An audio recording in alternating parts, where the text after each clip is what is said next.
मूर्ख पूजो और बेटी मारो, ये पाप करो ना जालिम हत्यारो। मत पाप करो, मत पाप करो। क्यों मारते हो बेटियां जब पूजते हो कंजकी। तुम्हें माँ ने जन्मा और दूध पिलाया, इस दूध का तुमने ये कर्ज चुकाया, ये कर्ज चुकाया। बेटी की हत्या का पाप कमाया। मत पाप करो, मत पाप करो। क्यों मारते हो बेटियां जब पूजते हो कंजकी। बिन बिटिया स्वर्ग अधूरा। माँ से उसकी ममता छीन जाए ना बहन जी, तो उससे बड़ा दुख और कोई नहीं है संसार में। लक्ष्मी ने एक बेटी के समान मेरी सेवा की। अंकल जी, आप ऐसा कहकर ना मुझे शर्मिंदा कर रहे हैं। और नहीं तो क्या, अब पापा जी, घर के लोगों ने भी तो आपकी बहुत सेवा की है ना। रोज रात का खाना आपको ही बनाना पड़ेगा। नहीं नहीं नहीं, मुझे तो वंदना भाभी के हाथों का ही खाना पसंद है। भाभी, दिल की बात जबान पे आ गई ना।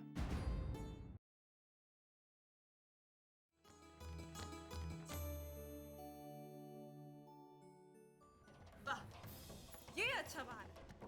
एक नौकरी ढूंढने के बहाने घर से बाहर भटकता भी, तो दूसरा गैरों की मदद करता रहता है अपने परिवार को छोड़ के, और वो भी मुफ्त।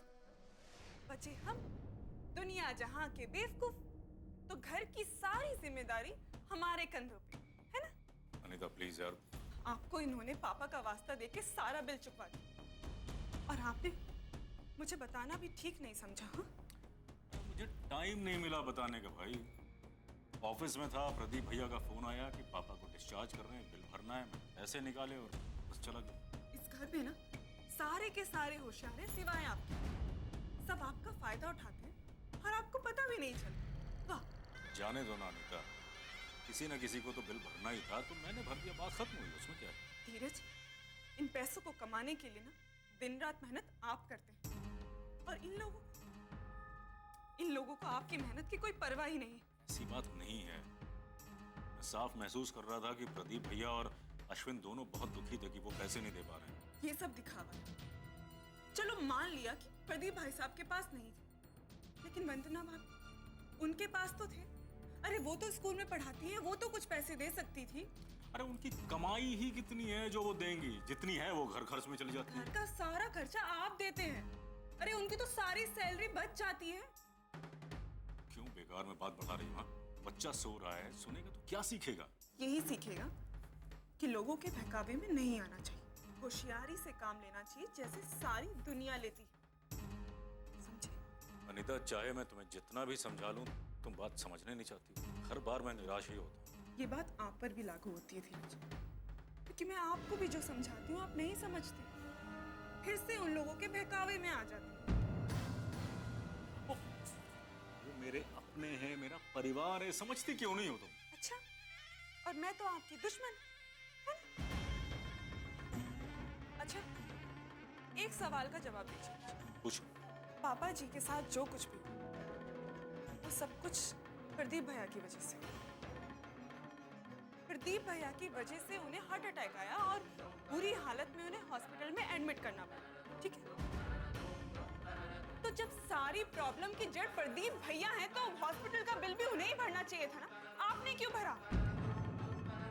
जो सोचना है, जैसा सोचना है, सोचो और करो। मैंने वही किया जो मुझे ठीक लगा, समझे?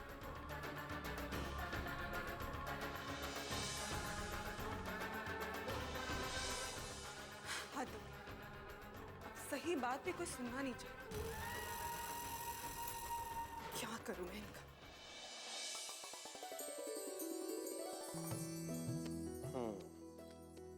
अच्छा विराज, अब ये बताओ कि आपने स्कूल में कौन सी नई पोएम सीखी? Clap your hands, listen to the music. music and clap your hands. Stamp your feet, stamp your feet. Listen to the music and stamp your feet. Turn around, turn around. Listen to the music and turn around. अरे वाह, मेरा बेटा तो बड़ा हो गया है। बहुत होशियार हो गया मेरा बेटा। ऐ शाबाश। पापा, हाँ बेटा। मम्मी आज नाराज है ना? नहीं बेटा, मम्मी नाराज नहीं है। तो फिर मम्मी आपसे बात क्यों नहीं कर रही? बेटा, मम्मी आजकल बहुत बिजी रहती है ना, तो उन्हें टाइम नहीं मिलता। एक बात बोलो पापा, हाँ बोलो बेटा। मम्मी आपसे करती है ना, मैं मम्मी से कह दूंगा कि आपके फ्रेंड बन जाए। ठीक है बेटा। मम्मी, मम्मी, आप पापा से कट्टे मत लो, उन्हें फ्रेंड बना लो प्लीज। क्या बकवास है ये? हाँ?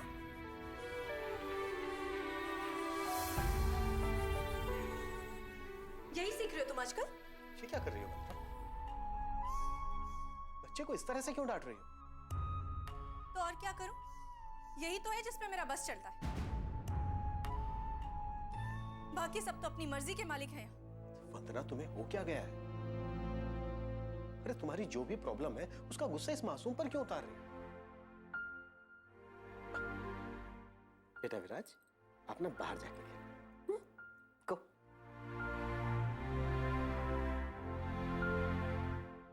वंदना, मैं सब कुछ बर्दाश्त कर सकता हूँ, पर बच्चे के साथ इस तरह की हरकत बर्दाश्त नहीं कर सकता। और मैं बर्दाश्त करती हूँ, सब कुछ चुपचाप बर्दाश्त करती हूँ, है ना? आखिर हुआ क्या है? अनीता धीरज से इस बात पे झगड़ रही थी कि पापा जी का हॉस्पिटल का बिल उन्होंने अकेले क्यों भरा। बाकी के दोनों भाइयों ने हिस्सा क्यों नहीं दिया? क्यों? अब क्या हुआ? चुप क्यों कर गया? तीर जैसी चुभी ना ये बात आपके मन में? मुझे भी ऐसे ही लगा था। हर बार बेचारे धीरज भैया ही करते हैं इस घर के, और अंत में उन्हें सुनना पड़ता है। वो कब तक करते रहेंगे? कब तक सुनते रहेंगे इस तरह? बाकियों की भी तो कोई जिम्मेदारी बनती है ना। वंदना, तुम्हें ऐसा क्यों लगता है कि मैं कुछ करना नहीं चाहता? अरे अगर मेरा कोई काम नहीं बनता है तो क्या करूं मैं? बस आपने कह दिया और बात खत्म। यही ना? कब तक सुनती रहूंगी मैं इस तरह अपने से छोटों के ताने? बताइए, कब तक घुटती रहूंगी मैं इस तरह? ताने मुझे भी सुनने पड़ते, घुटन मुझे भी होती, लेकिन अगर मेरा कोई काम नहीं बनता तो क्या करूं मैं? सूली पे चढ़ जाऊं? वंदना,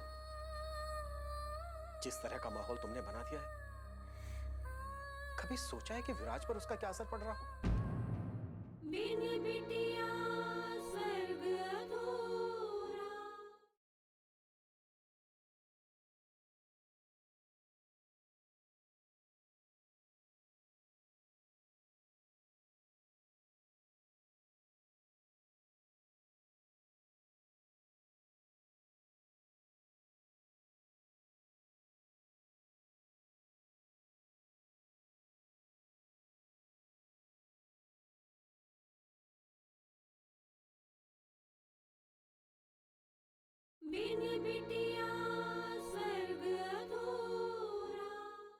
वंदना,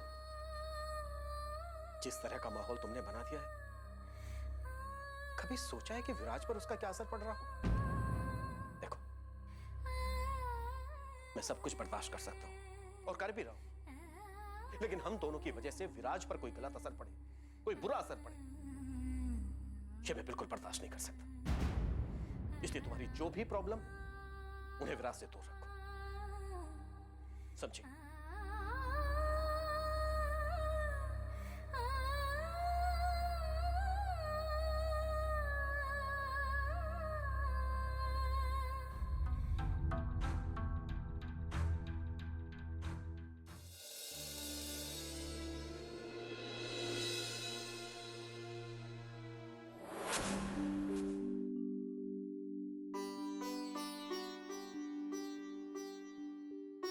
जी,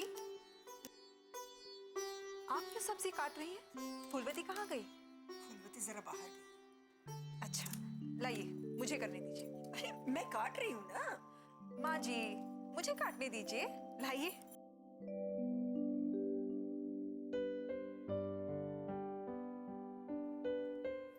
लक्ष्मी, जी कल मैं शहर जा रहा हूँ, जरा सामान पैक कर दो। जी। आप वापस कब आएंगे? 2-3 दिन में लौट आऊंगा। अच्छा जी। नारायण जी? वो कल तुम्हें 20,000 रुपए दिए थे ना हमने?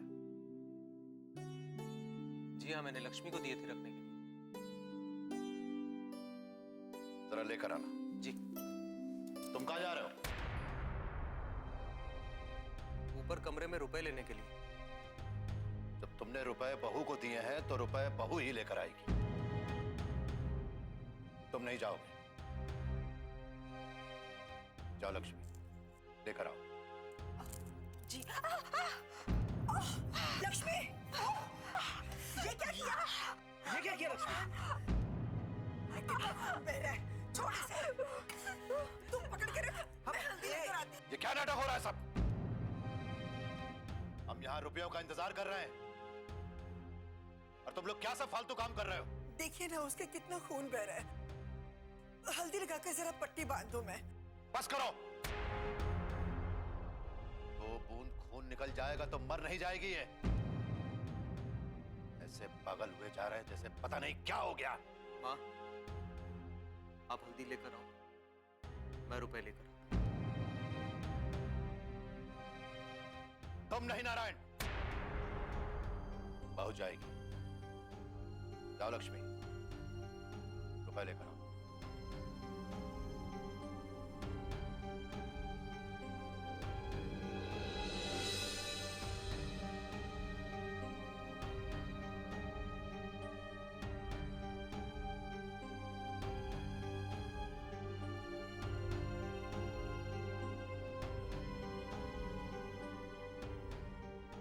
नारायण, क्या हो गया तुझे? जब देखो अपनी पत्नी के पीछे पीछे, कुत्ते की दुम की तरह। एक बात हमेशा याद रख, भगवान ने औरत को सिर्फ इसलिए बनाया है ताकि हमारा वंश आगे चल सके। इससे ज्यादा औरत का और कोई अस्तित्व नहीं होता। जा।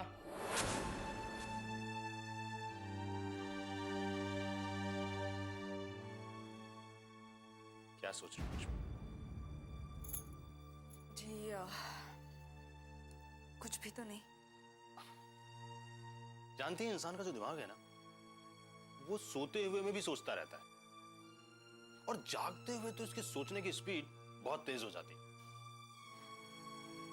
मैं अपने घर के बारे में सोच रही थी। अच्छा, कौन सा घर?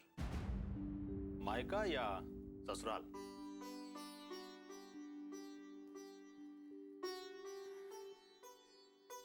पता है अश्विन जी, मेरी सास ने मुझे माँ जैसा प्यार दिया। मेरी ननद मुझे बहन मानती थी और आपके पति बहुत चाहते थे ना आपको। बिन बिटिया स्वर्ग अधूरा।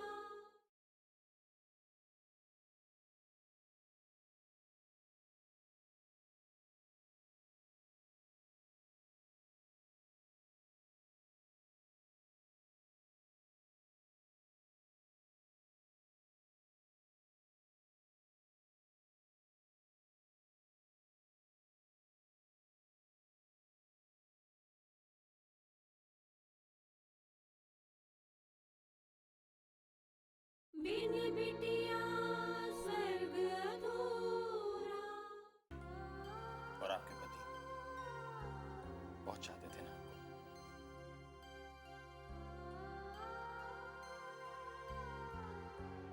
लक्ष्मी, अपने परिवार को, अपनी जिंदगी के हिस्सों को भूल पाना आसान नहीं होता। अगर बाबूजी मेरी बच्ची को बख्श देते ना अश्विन जी, तो आज मैं भी अपने परिवार के साथ रहती। यहाँ वहाँ भटकती नहीं रहती। अरे तो ये भी आपके परिवार जैसा है ना, है? अब हाँ, ये अलग बात है कि इस परिवार के लोग थोड़े से अजीब व गरीब हैं, मगर मुझे लगता है कि काम चलाया जा सकता है। आप भी ना अश्विन जी, कोई आपके साथ रहकर 2 पल के लिए दुखी भी नहीं रह सकता ना। अरे तो जरूरत क्या है दुखी रहने की, है? देखो लक्ष्मी, एक बात बताऊं मैं आपको, ये जो दुख है ना, ये जो गम है, इससे आप जितना छुटकारा पाना चाहते हैं, ये उतना ही पलट पलट कर आपके सामने आके खड़ा होता है। तो बेहतर क्या है कि इससे बचना नहीं चाहिए, डट के इसका मुकाबला करना चाहिए, ताकि ये पलट कर आपकी तरफ आ ही ना सके। जी, मैं आपकी इस कही हुई बात पर अमल करने की कोशिश करूंगी। हाँ, अरे अगर मुझे 10-15 शिष्य आपके जैसी मिल गई ना, बस मैं एक बड़ा सा आश्रम खोलूंगा, अश्विन बाबा का आश्रम, है ना? और वहां दिन भर लोगों को प्रवचन दे देकर बोर करूंगा। बस आप यूं ही हंसती रहिए। और डॉक्टर ने भी कहा ना आपको हंसने के लिए। अश्विन जी, मैं सोच रही थी कि अब मुझे यहाँ से जाना चाहिए। देखिए, बहुत दिन हो गए मुझे यहाँ रहते हुए। आप प्लीज मुझे कल किसी महिला आश्रम में छोड़ आइएगा। आप ऐसा क्यों कह रही? कुछ बात हुई क्या? मतलब किसी ने कुछ कहा आपसे? नहीं अश्विन जी, ऐसी कोई बात नहीं है। किसी ने मुझसे कुछ नहीं कहा है। मैं खुद ही यहाँ से जाना चाहती हूँ। लक्ष्मी, हमारे परिवार के जो लोग हैं ना, वो खातिरदारी में थोड़े कमजोर हैं, इसलिए मतलब मैं हूँ। आप क्या कह रहे हैं अश्विन जी? आप क्यों मुझे शर्मिंदा कर रहे हैं? देखिए, मेरा जाना तो तय ही था। मैं बस आई थी 2 दिन के लिए, और अब बहुत दिन हो गए अश्विन जी। देखिए, मुझे यहाँ से अब जाना ही चाहिए। मतलब अच्छा नहीं लगता ना इस तरह से। मैं आपकी मन स्थिति समझता हूँ लक्ष्मी, लेकिन आपको तो मालूम है ना पापा की हालत, वो अभी पूरी तरह से ठीक नहीं है। बस वो जरा से ठीक हो जाए, फिर आप 2-3 दिन बाद चली जाइएगा। अश्विन जी, आपने इतने दिनों तक मुझे सहारा दिया है, आसरा दिया है, ये मेरे लिए बहुत है अश्विन जी। लेकिन अब मुझे यहाँ से जाना ही होगा।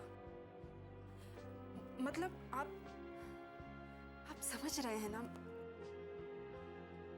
मैं समझता हूँ लक्ष्मी, लेकिन पापा के लिए बस आप 2 दिन रुक जाइए। उनकी हालत जरा सी संभल जाए तो मैं आपसे वादा करता हूँ, आप जहां कहेंगी मैं छोड़ आऊंगा। मैं आपको रुकने की जिद नहीं करूंगा। लेकिन प्लीज लक्ष्मी। ठीक है। Thank you.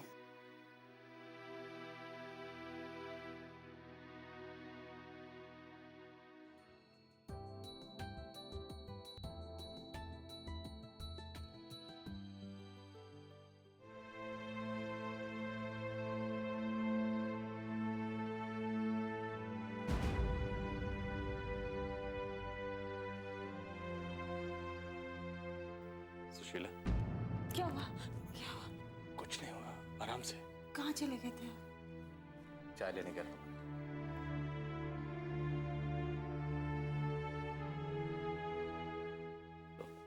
चाय लो।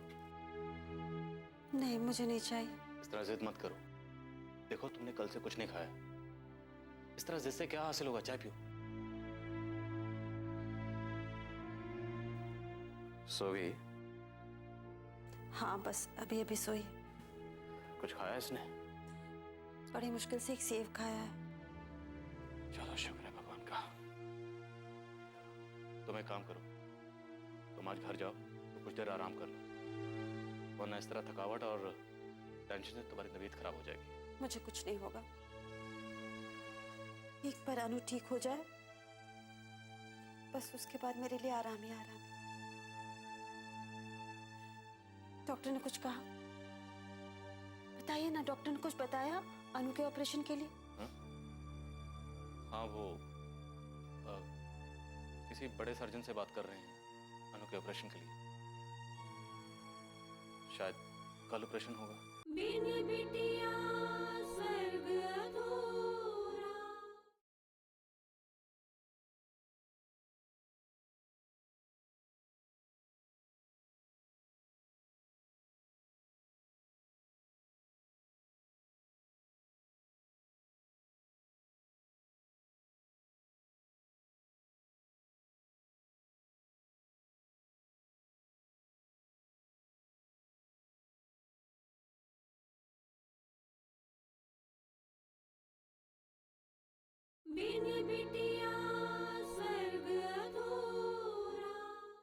किसी बड़े सर्जन से बात कर रहे हैं अनु के ऑपरेशन के लिए। शायद कल ऑपरेशन होगा।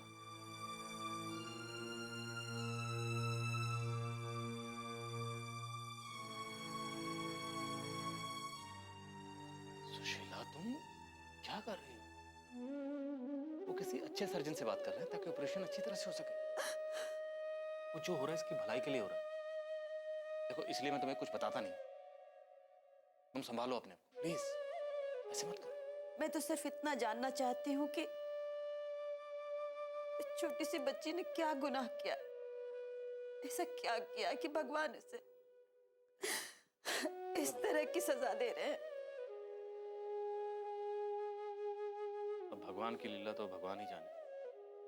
तुम बस इतना सोचो कि भगवान ने हमें इससे मिलवाया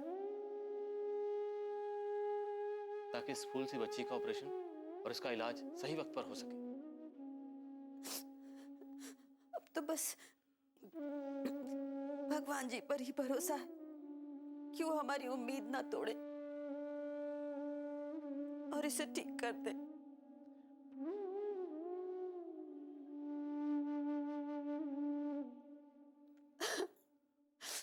तो फिक्र मत करो, हमारी अनु जरूर ठीक हो जाएगी। मेरी प्यारी बच्ची बिल्कुल ठीक हो जाएगी। संभालो अपने आप को।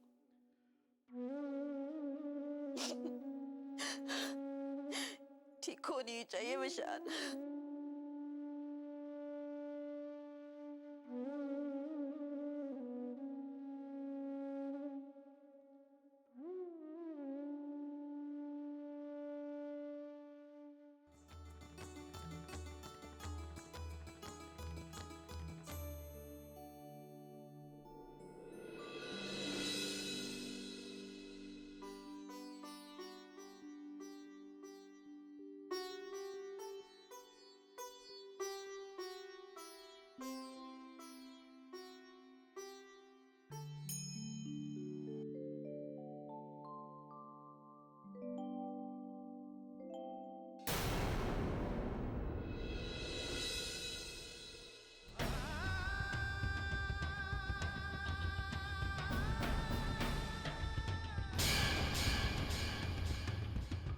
जब आपके माता पिता ने मेरे माता पिता का अपमान किया, उन्हें भला बुरा कहा, बिना कसूर के हमें सजा दी और हमारा रिश्ता तोड़ दिया।